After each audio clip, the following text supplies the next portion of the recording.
I know we keep sort of throwing this at you, but the people here are just going to get more and more inspiring as the day goes on. As you can see from what's happening behind me here, we're going to do something a little bit different now. If you were fortunate enough to be in the Pitch the Press panel, you'll know that among the thousands of people that we have here today are dozens of the world's...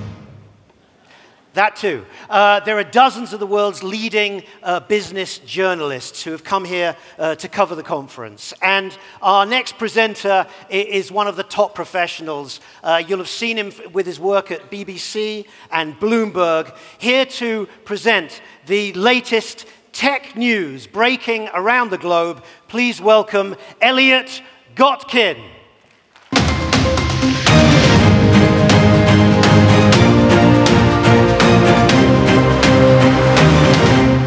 Thank you, Matthew. Now, one of the stars at this year's Consumer Electronics Show, or CES, in Las Vegas, was OurCrowd portfolio company, Intuition Robotics. It was there that the startup announced an agreement with Toyota to develop an in-car AI agent that would interact with drivers in a personalized and delightful way. Well, I'm very happy to say that the CEO of Intuition Robotics, DROR joins me now. So hang on a minute. You're not DROR. I know you. You're LEQ. What are you doing here? I'm DROR's sidekick. He takes me everywhere. I just love being at the OurCrowd summit. Well, I think that's something that many people in the audience will share. Oh, hello there. Here we've got the real man himself, DROR. Great to see you. Better late than never, I should say. Pleasure to be here. So great to see you and LEQ, I should say. So just tell us a little bit about this agreement with Toyota. Sure. So we were approached by Toyota, which is an existing investor in the company, by TRI, Toyota Research Institute, to collaborate with them to create and use our AI inside of their cars in order to create a car which is proactive, using all the sensors they have in the car, and is multimodal as well, really redefining the experience inside the vehicle. And when are we going to see the first Toyotas rolling off the production line with your kind of AI agent on board? Unfortunately, that's confidential, so I can't share that, but I hope that very soon. You're among friends here, but we'll leave that one. Is it going to sound like LEQ? It's not going to sound like LEQ. What we do is we just offer our AI and allow the brand people in the OEM, Toyota and others, to develop their own kind of with their own imagination, the persona of the vehicle. But actually, we did create a short video to help the audience here imagine what it is like to have a car that is proactive, anticipates your needs, and also helps you with driving. So let's take a look. Come on, girls. Good morning, guys. Cutting it close today, huh? No worries, still on schedule. Kim's turn today. Taylor Swift again? Yes! I say I'm too late. Got nothing in my brain. Solving the problem of the kids fighting on music. I'm seeing a line at the main entrance. Let's head to the eastern gate. Have a nice day.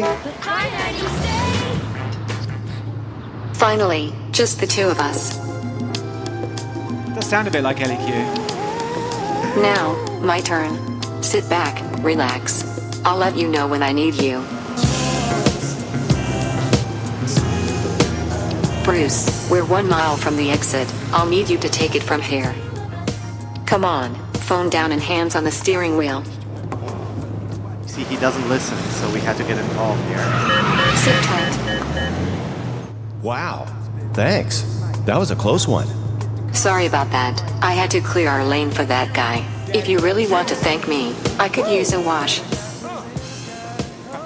Yeah, so this is not what we're doing with Toyota because that's confidential, but this illustrates what we're doing with multiple car companies and trying to bring cars and turn them into living entities. And we've run out of time, so just very quickly, just a reminder that LEQ is now available for pre-order. She's available for pre-order indeed, and in your bags there should be a little bookmark with a discount code available only for conference attendees. Okay, well, DROR, CEO of Intuition Robotics, and of course, LEQ, we thank you very much for joining us today on stage.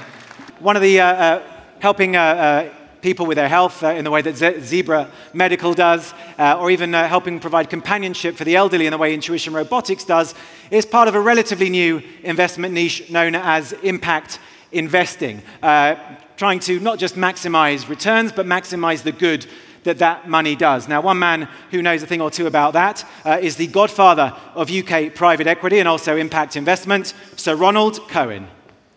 Impact investment is becoming a mainstream subject.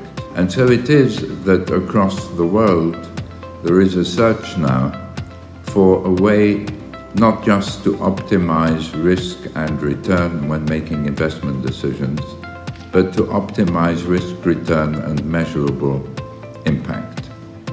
And that's what OurCrowd is seeking to do now. I applaud its efforts to inform all of you about ways in which you can achieve market rates of return while improving the lives of others and the state of our planet. And as Sir Ronald intimated there, OurCrowd is now getting directly into the impact investment game. Let's hear now from the company's MD for funds, Richard Norman.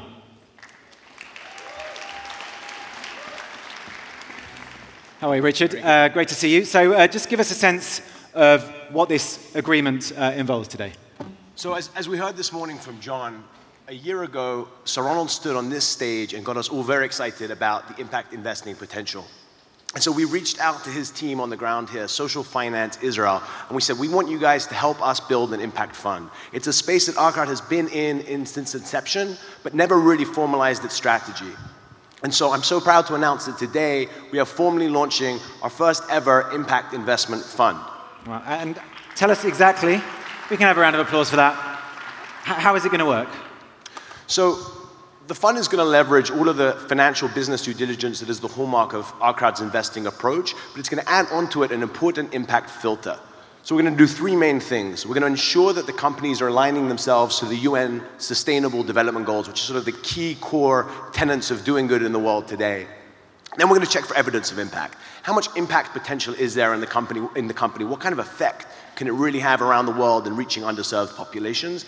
And then we want to know what kind of risks are there. Once we understand the potential, what are the potential downfalls? And what happens next? So we don't just want to make an investment and leave it at that. OurCrowd is one of the largest mouthpieces globally in venture capital, and we really believe that we can have an influence on how these companies think and track their impact.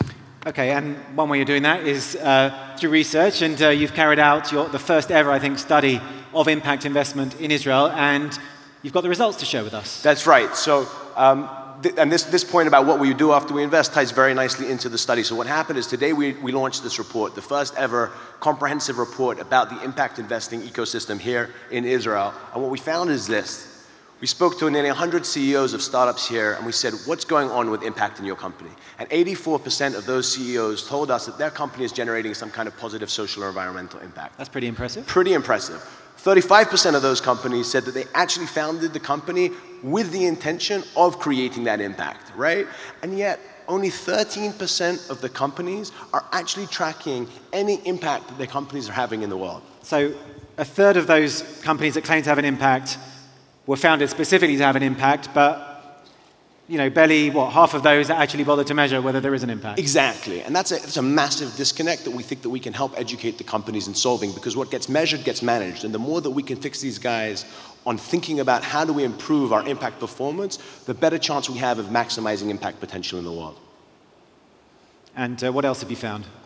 So the one other thing I'll share with you today, very quickly, is that we asked the companies, what kind of customers are you serving? Who are you reaching?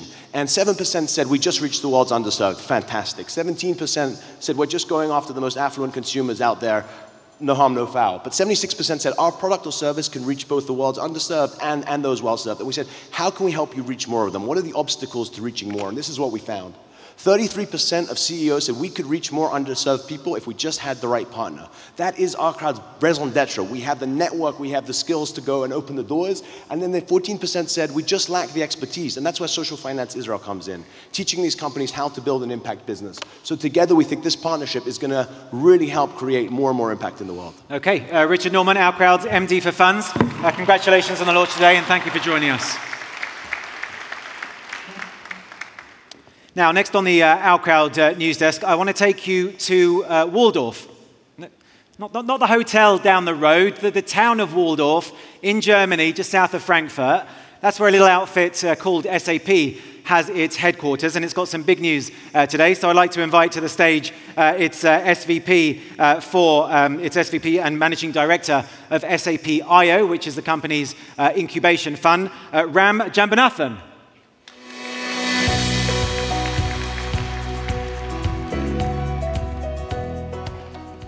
Thanks for joining us, Ram. So what's the deal here? First, thank you. It's an honor and a pleasure to be here. SAP's strategy is to deliver the intelligent enterprise. And when we think about where SAP has come and SAP is going, you pointed out Waldorf. You know, we started as a company building ERP systems of record, and our customers have been on a digitization journey for the last several years, implementing systems of record, systems of engagement, now systems of experience, and now they think about, well, how do we tie it all together? And how do we move from this area of systems of record to systems of intelligence? So we thought about that, and we thought, where is that innovation coming today? Who is thinking about that right now? It turns out where the most of that thinking is being done is in the world of startups. So with SAP.io, we established a strategic business unit focused on how we incubate innovation and drive new business models for the company through a unique mix of investment and incubation and acceleration.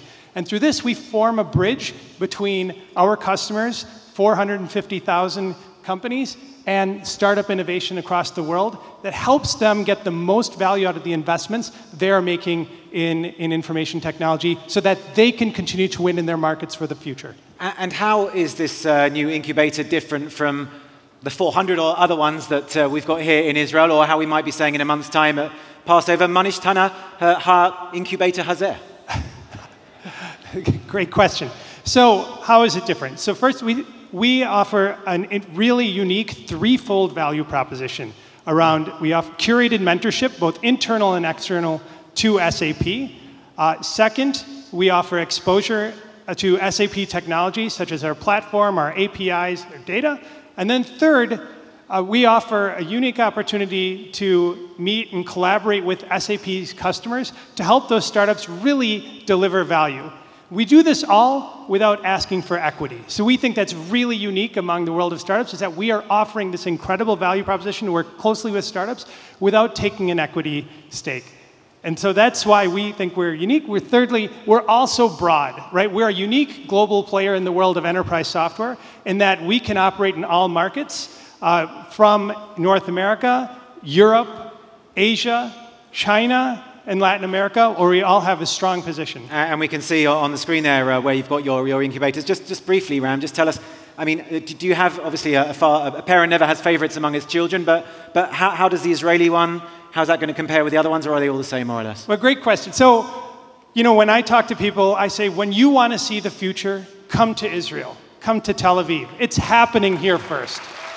And in Jerusalem as well, right? In Jerusalem as well, yes. It is amazing here. I'm blown away every time. I always come back and say, I know what's happening in 5 years. I saw it in an accelerator here. I saw it in a park here. I saw it in a coffee shop here. It is happening here.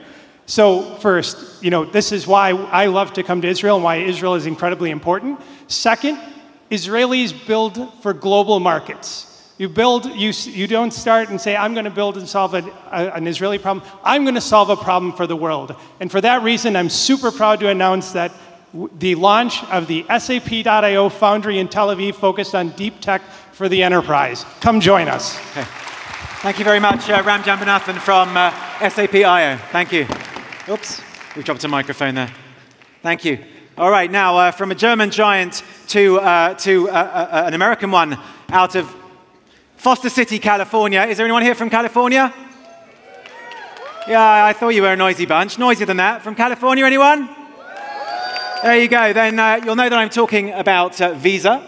It was just today, its Tel Aviv-based innovation studio, Cardinal Commerce, has announced that it has completed a trial with Israel's IXDEN to develop solutions aimed at preventing fraud over IoT networks. The agreement could ultimately mean that IXDEN technology could be used in some of the 150 million payments that Visa handles daily that are soon going to be zipping over IoT networks. And now, next up, some news a little bit closer to home. You may have heard it already today, but it's so important, we're going to tell it to you twice. Real milestone for the Jerusalem-based crowdfunding platform. Funds raised to date have now reached $1 billion.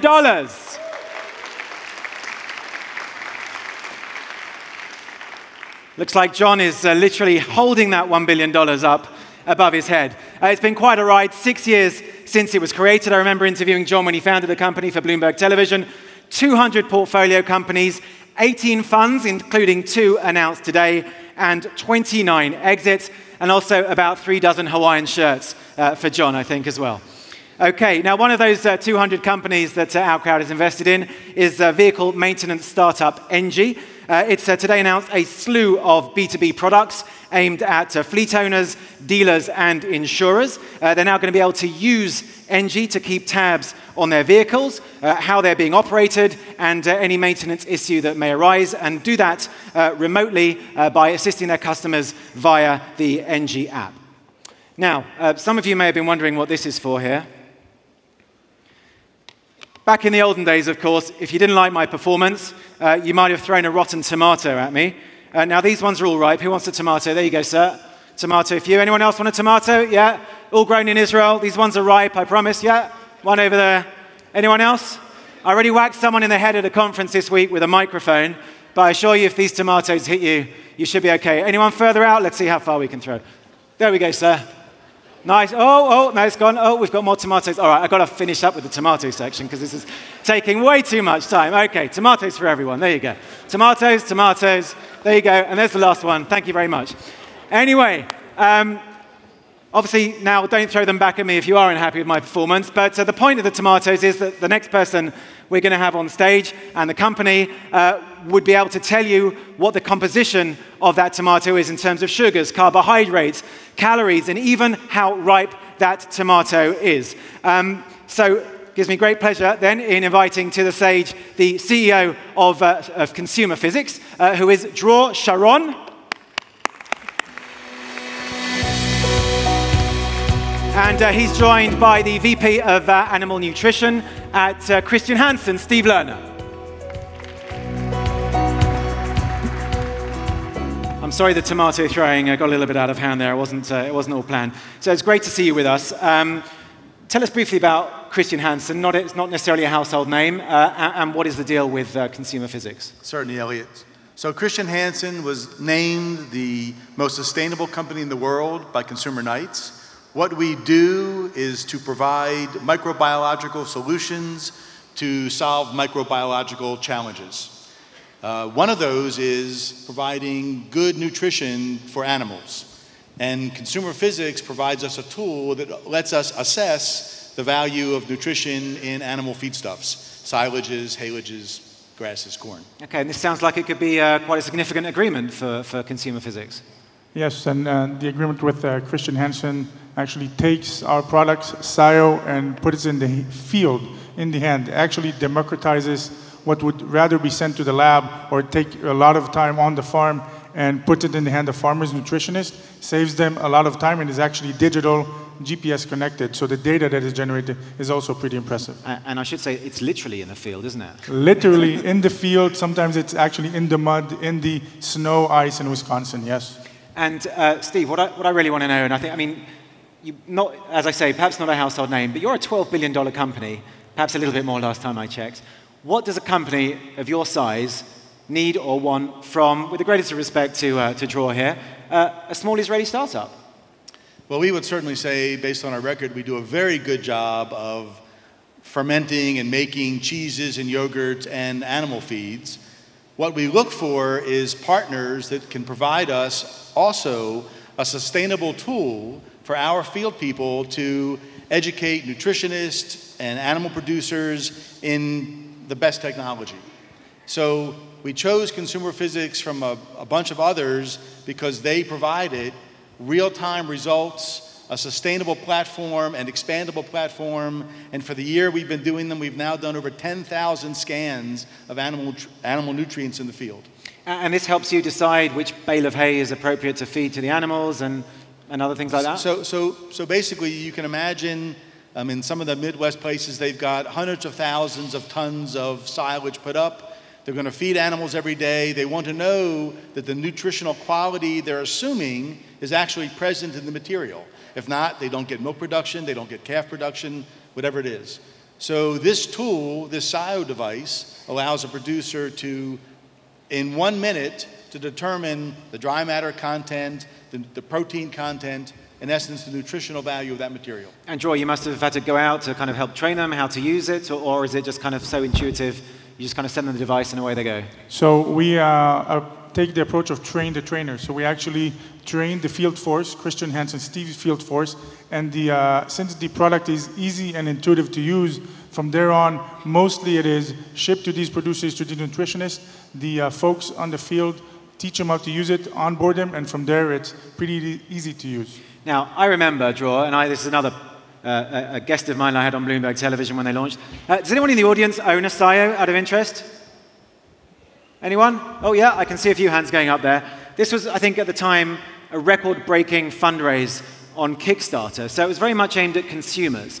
Does the tie-up with Christian Hansen today, does that indicate some kind of change in your business strategy to become more of a B2B company? So great question. So if you remember, the Kickstarter was all about human nutrition. So we measured actually, if you remember, a watermelon, right, and a salad.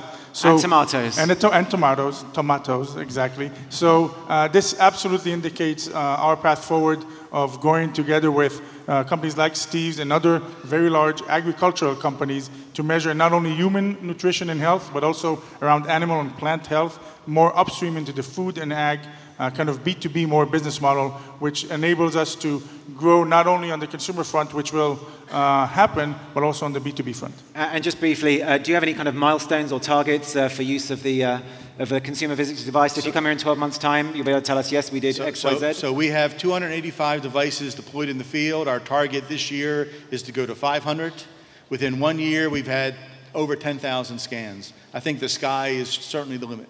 Okay, well, thank you very much, gentlemen. SHARON, CEO of Consumer Physics, and Steve Lerner, VP of Animal Nutrition at Christian Hansen. Thank you very much, gentlemen.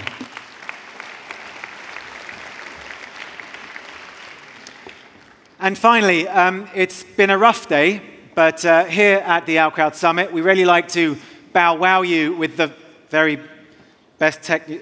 Who wrote this? I did? Oh, okay.